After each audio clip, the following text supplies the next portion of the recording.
Hi everyone, welcome to this week's online causal inference seminar. Today our seminar will feature two young speakers. Our first speaker will be Chan Park from University of Pennsylvania. He'll be talking about single proxy control for half an hour. And then our second speaker is Andrew Yu from University of Oxford. He'll be talking about nonparametric posterior corrections.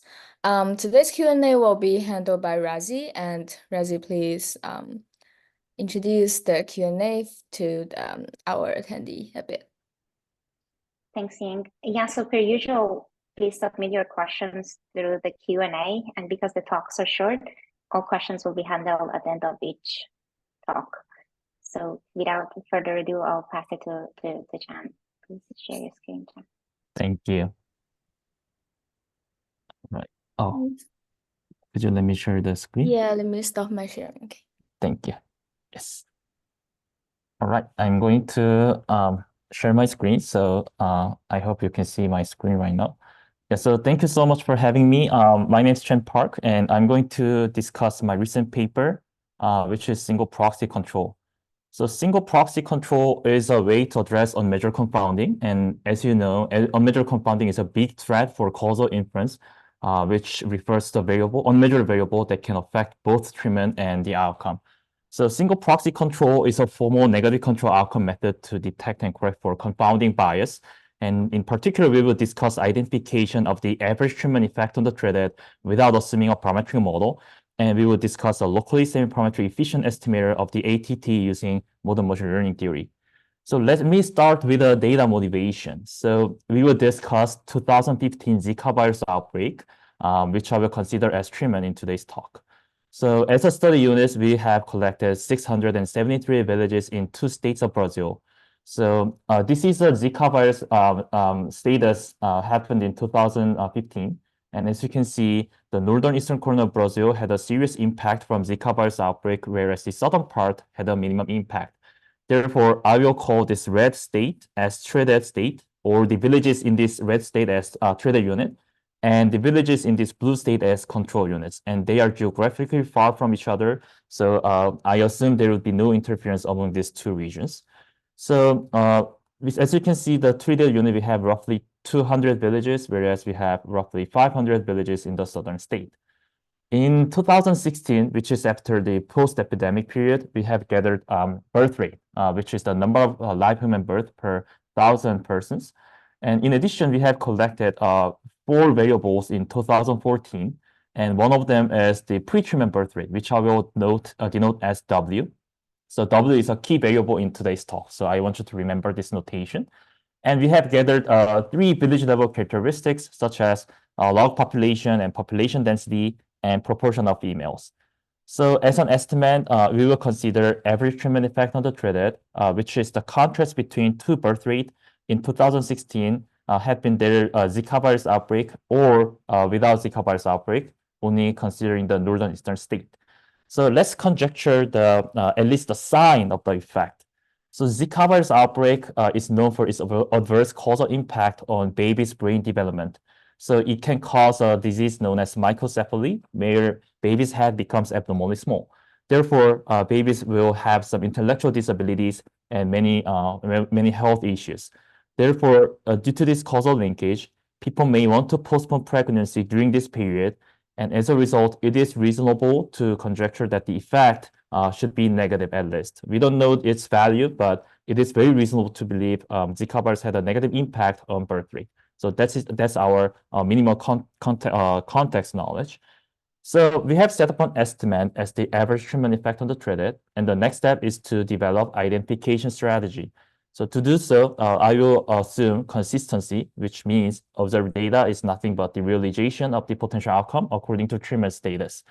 So for the northern eastern corner, which is the red region, the observed outcome Y without superscript is equal to the potential outcome under treatment, Y1, which is the birth rate in 2016 if there had been Zika virus outbreak in 2015.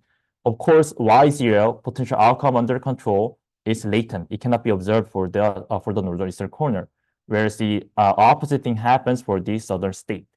So the estimate, the first piece of the estimate, which is the conditional expectation of y1 only among the treated region, is nothing but the expectation of the observed outcome only among the treated state. Therefore, this first piece is factual. Whereas the second piece, the conditional expectation of the potential outcome under control given treated only among the treated state is cannot be observed. So we need additional identifying assumption, and one can assume on confoundedness assumption, which says y0 and the treatment status is condition independent given three demographic variables. That is, given population and population density and proportion of females, Zika virus outbreak status, and Zika-free birth rate measured in 2016 are condition independent. So under this assumption, based on the G formula, we can, of course, find the representation for the second piece, which completes the identification formula, which is given here. So next one is, of course, to develop an estimator and infer the treatment effect. So I can probably use very simple linear regression model, but unfortunately, this effect estimate is positive, which means Zika virus outbreak appear to increase the birth rate, which is opposite to our expectation. In the previous slide, we discussed, well, Zika virus outbreak, we don't know its exact magnitude, but Zika virus outbreak should have a negative impact on birth rate. So this is opposite to our expectation. So one may ask, well, you emphasized a W, we have W, which is a pre-treatment birth rate, but we haven't used it in our identification strategy. So why don't you include it? Yeah, that's a valid criticism. So I can accommodate W to restate our identifying assumption and include W everywhere. So I can update my effect estimate, but still I found effect becomes smaller, but still it is positive. So it does not resolve the problem entirely. So this suggests there's a strong evidence for the unmeasured confounding between treatment and the outcome. So some plausible candidate for the unmeasured confounding in this context could be healthcare infrastructure or socioeconomic status or cultural perspectives on childbirth. So these variables can affect both treatment and the outcome at the same time. Of course, there could be other possible scenarios as a possible candidate for the unmeasured confounding, but these variables are the most likely unmeasured confounding in this context. So the natural question is, how can you account for such unmeasured confounding? There are many ways of doing it, but today I will only focus on using negative control outcome framework. So negative control outcome is a variable that is not causally impacted by the treatment. That is, if we consider the potential outcome of W according to treatment status, then these two should be equal, which is always equal to the observed W. And also, negative control outcome is associated with unobserved confounders of treatment and the outcome given X. So what would be the natural choice for as a negative control outcome in the Zika virus outbreak? Let's consider birth rate in 2014, that is pre-treatment birth rate. Then due to temporal order, it cannot be causally impacted by the Zika virus outbreak happened in 2015. And in addition, if there are some hidden variables that affect Y0, that is, if there is unmeasured confounding, then these unmeasured confounders are also likely to affect birth rate in 2014 because Zika-free birth rate in 2016 and birth rate in 2014 are very similar variables, except that they are measured in different years. Therefore, in this context, birth rate in 2014 can be seen as a good candidate for negative control outcome. So the reason why I mentioned negative control outcome is they are very useful variables. First, they can detect confounding bias. So how we can do it? We conditional on X and study the conditional association between A and W. So if there's a strong association, this suggests there could be some confounding variables that drive confounding mechanism between A and W. And in this Zika context, since W and Y0 are similar variables, these U variables are also likely to affect Y0, making those as unmeasured confounders. So based on this rationale, we study the conditional association based on the simple linear regression model. And the coefficient for the A is super significant, which suggests a strong confounding between W and A given X, therefore, which also corroborates the results that we found in the previous slide, where the effect under ignorability or unconfounded assumption is positive. Therefore, these two evidence suggest the presence of a measured confounding. So the next one is negative control outcome can be used to correct confounding bias And one approach is to use Control Outcome Calibration Approach, or shortly COCA. So I will discuss COCA. So to do so, let's define U as the ultimate source of a measure confounding between y0 and a, which means y0 and a becomes conditionally independent given u and x. So the negative control outcome, standard negative control outcome encoding u is given as follows, where w should be also unconfounded with a given u and x. And also w should contain some information about u, that is, w should be associated with u. And the third one is w should not be causally impacted by the treatment. So A and C, this is the one that B and C, this is the one that we already discussed before. So when we think about the definition of U, U is defined as a variable that makes y0 and a unconfounded. And we know that one variable satisfies this condition, which is y0 itself. Because conditional on y0 becomes degenerated. As a result, y0 and a becomes unconfounded. So, which means if the COCA framework tries to view y0 as the ultimate source of a measure confounding, u, which means in the DAG, you drag y0 and put it at the position of u, like this. So this is a DAG that is compatible with COCA framework. This can be seen as a conservative perspective because any factor that affects y0 should also affect a, which means if there's a variable that affects y0, then it should be a confounder. In other words, any aspect, any elements of y0 should be determined by the confounding mechanism. So from this perspective, this can be seen as a conservative approach. So now COCA negative control outcome assumptions is updated as follows, where u is replaced with y0 everywhere.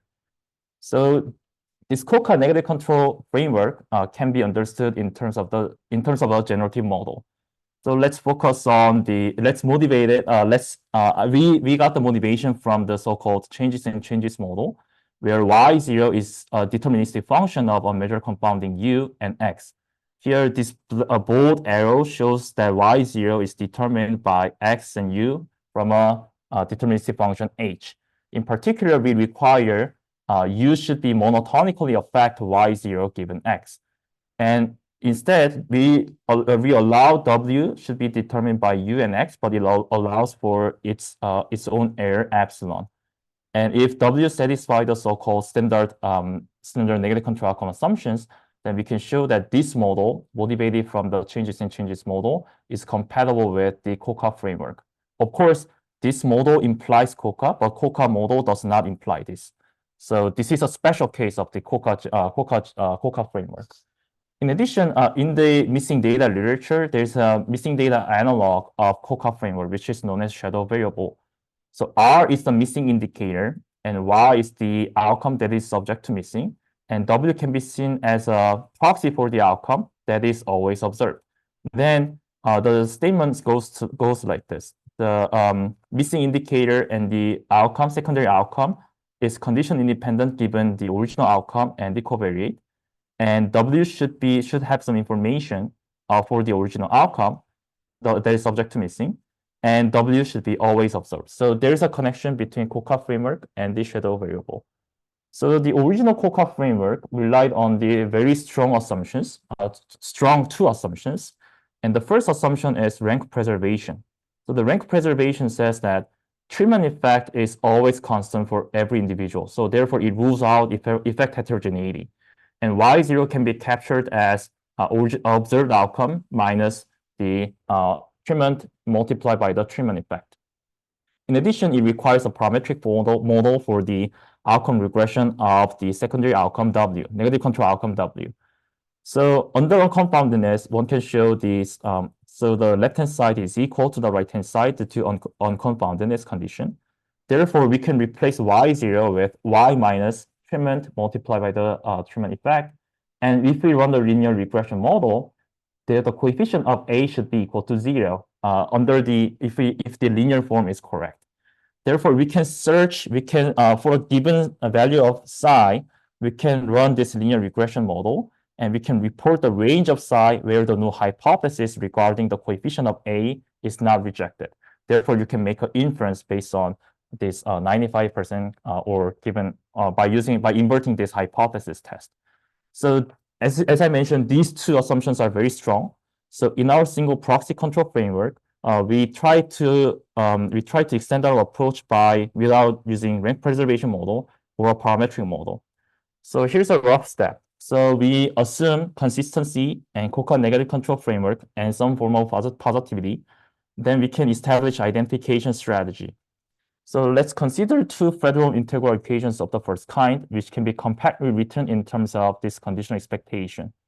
I will call these two functions as bridge functions because they are linking the distribution between W and Y. And the right-hand side of each integral equations are related to the treatment and the outcome. Therefore, I will call this as treatment and the outcome bridge.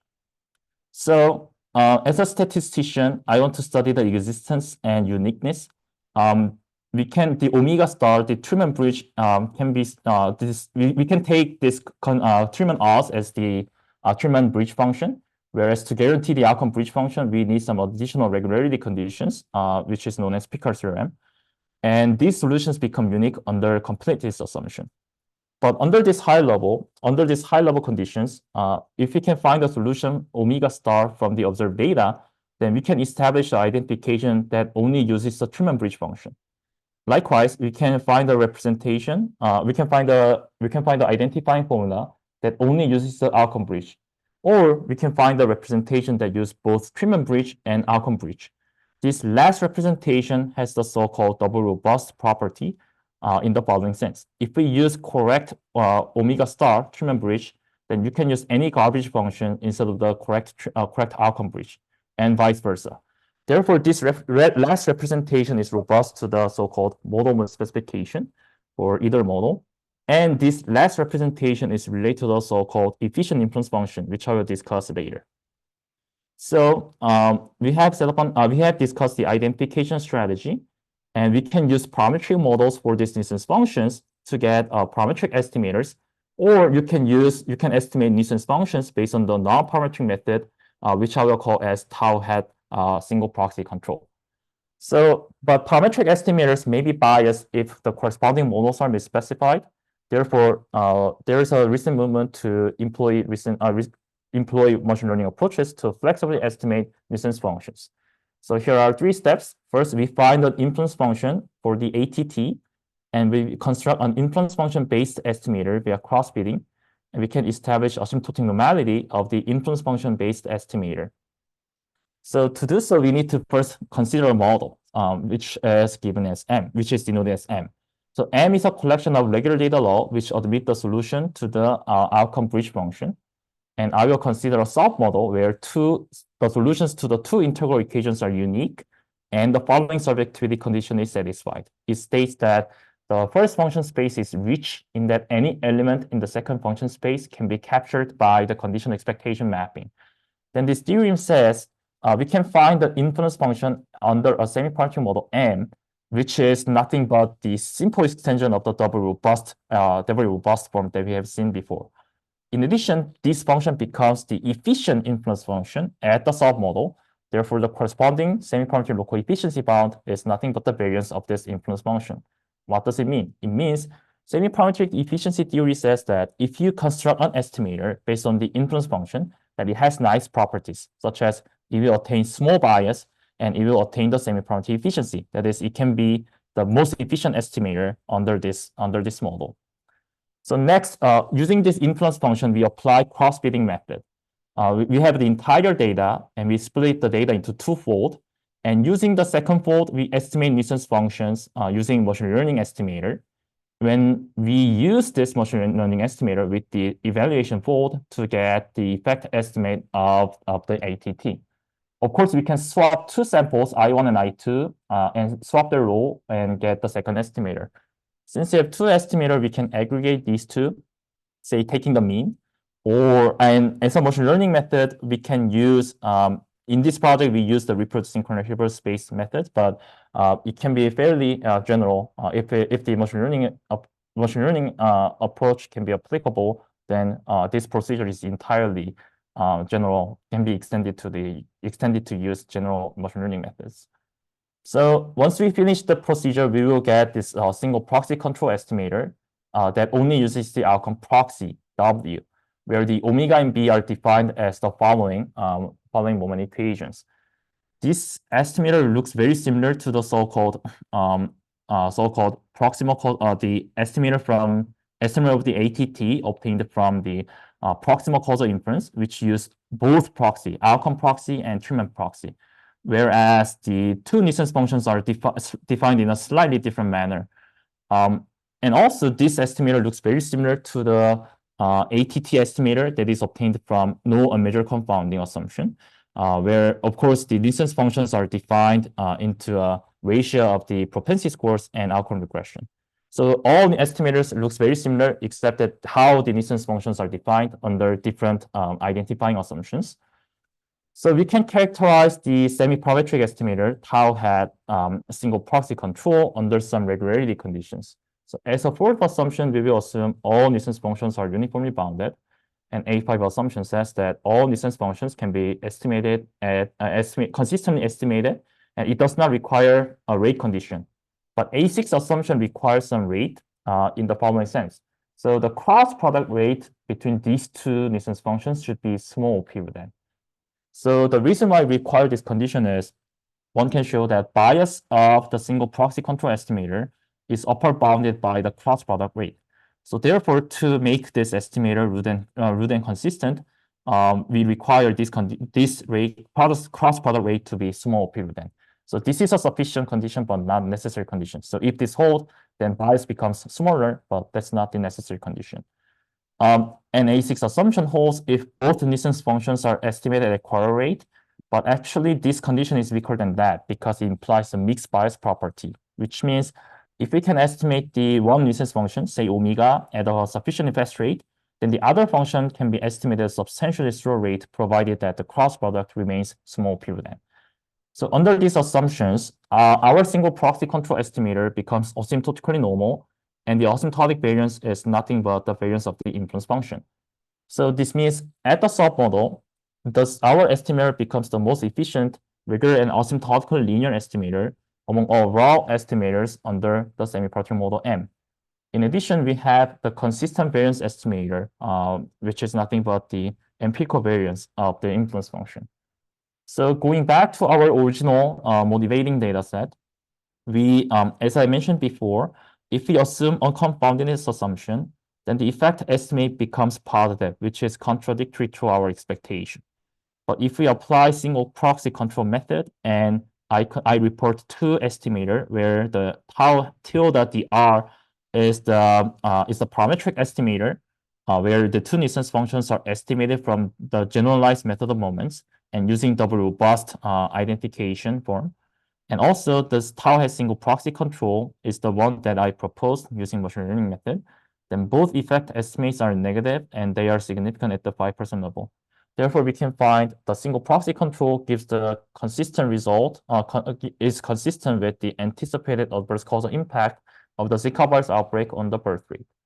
So to briefly wrap up, we have discussed single proxy control. This is a formal negative control outcome method to detect and correct for confounding bias.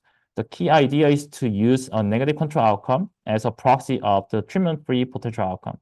We established identification of the ATT without rank preservation or parametric specification, and we developed a locally semi-parametric efficient estimator of the ATT using modern machine learning theory. So yeah, thank you for attending my talk. This is a joint work with Tchetgen Tchetgen and David Richardson. We also like to thank Jamie Robbins and Thomas Richardson and Ilya Spitzer for helpful discussions. And thank you so much. And I would like to take any questions that you may have. Thank you. Thanks, Jan, for the great talk. We have a few minutes for questions.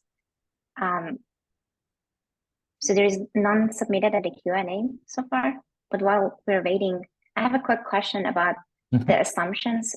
Yes. So are you making any explicit assumptions about whether like unmeasured confounders and measured confounders can be correlated or not? Oh, yes. So yes, that's true. So let's go back to that.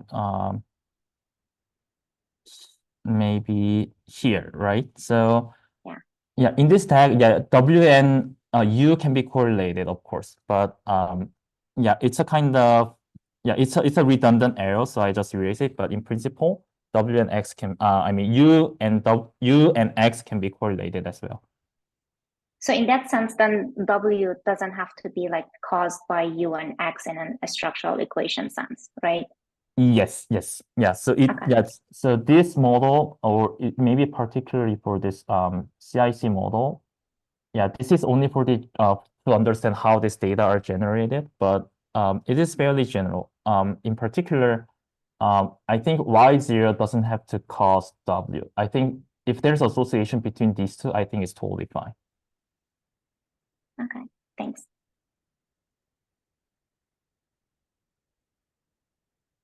So there's a question also in the Q&A.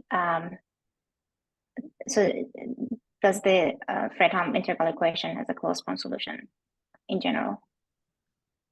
In general, no. So yeah, that's the unfortunate part for solving the Fredholm integral equations. But one can show if one of them is if one of them is binary or discrete, then one can sometimes derive the closed form representation because the projection over the discrete space can be explicitly written in terms of the least squares. But when both Y and W are continuous, we generally don't have a closed form solution. So that's the unfortunate part. But let's go back to the yes, I'm going to share again. Yeah, so when we go back to this, so we know the closed form representation for omega. Tillman bridge, we have a closed form representation, which is this. But for the outcome bridge function, unfortunately, we don't have. But in our paper, we give a closed form representation for under the binary Y and binary W case. So that's not the free lunch. Yeah, you need to assume something else, or some additional things. Thank you. I think in the interest of time, we can move on to the next speaker. Andrew, please.